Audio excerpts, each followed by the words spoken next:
Coucou à tous, bienvenue, c'est Algérienne dans la cuisine turque. Aujourd'hui, je suis avec une nouvelle recette de cake poire pépites de chocolat, super simple à réaliser. Pour cela, let's go. Pour les ingrédients, j'ai 3 œufs, 140 g de poudre d'amande.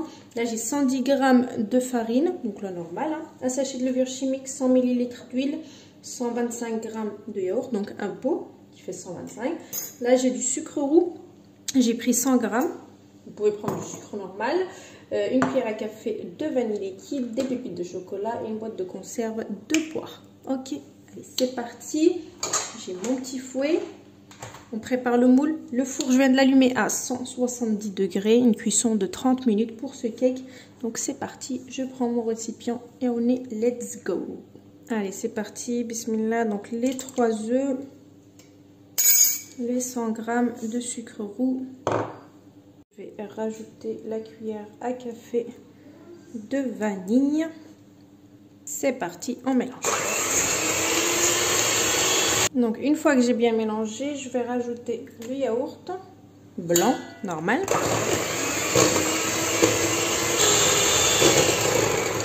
Je vais rajouter l'huile, pardon.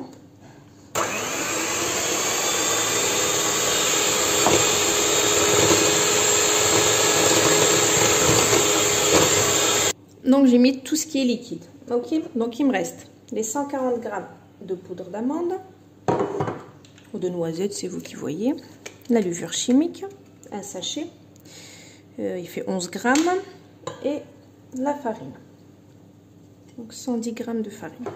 Et on mélange et la pâte, elle sera prête.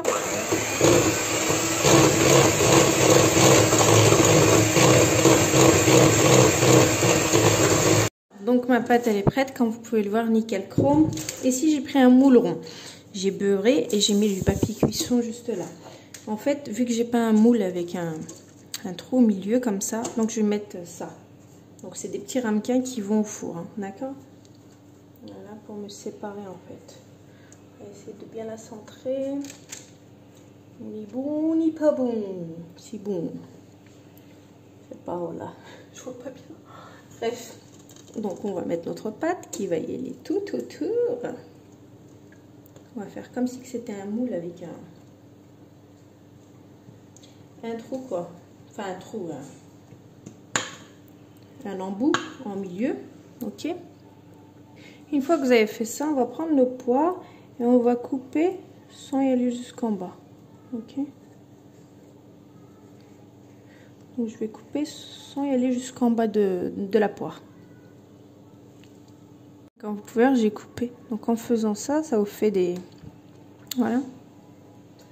Donc on va la mettre là. Et donc là, je vais en mettre une là, un peu partout. Ok. Allez, c'est parti. Je continue de couper sans aller trop en bas. Et je fais le tour. Et voilà, j'en ai mis un petit peu partout. Donc là, je vais prendre des pépites de chocolat.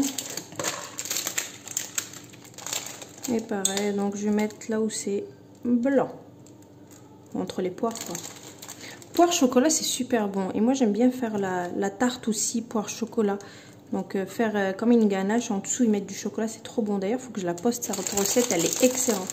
Mon mari, il la kiffe d'ailleurs. Il faut vraiment que je la fasse. Ça fait longtemps que je ne l'ai pas fait. Et c'est excellent, franchement.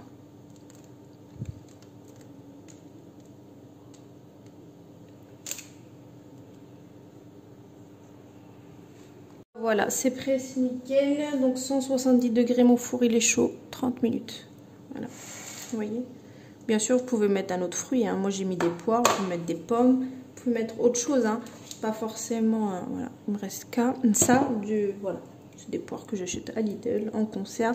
Moi j'avais ça, vous pouvez mettre ce que vous voulez, voilà.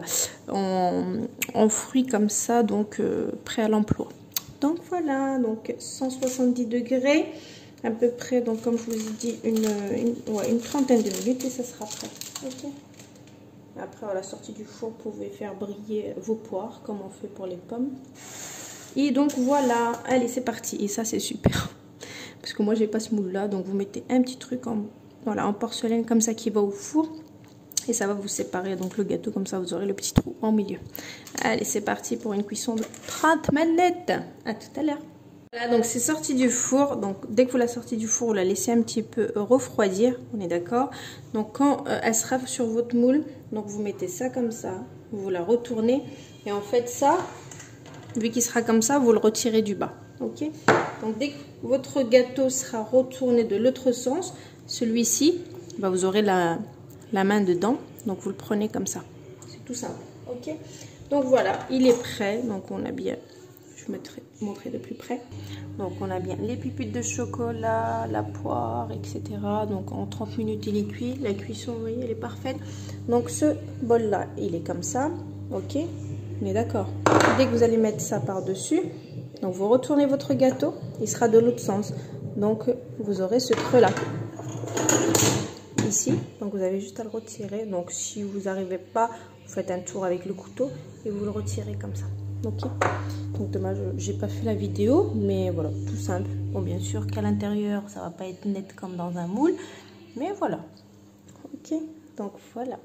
Là, donc on arrive à la fin de la vidéo. Donc bien sûr, si vous avez un moule exprès, voilà, comme je viens de faire, donc de l'empreinte que je viens de faire, autant l'utiliser, d'accord? Vous n'aurez pas besoin de mettre quoi que ce soit en plein milieu. Et voilà.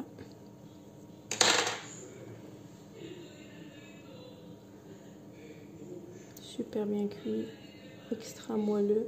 Et vous avez votre poire en plein milieu avec plein de pépites de chocolat. Et le bas, pareil, super bien cuit. Donc voilà. Et vraiment excellent. Donc je vous poste la recette comme d'habitude. Je vous dis une très bonne réalisation. Et à bientôt pour une nouvelle recette. C'était Algérienne dans la cuisine. Ciao, ciao. Donc n'oubliez pas, il sera comme ça. Vous retournez votre gâteau avec une grille pour pouvoir le retirer d'en bas. Voilà, sans peiner. Ok, voilà. Allez, plein de bisous.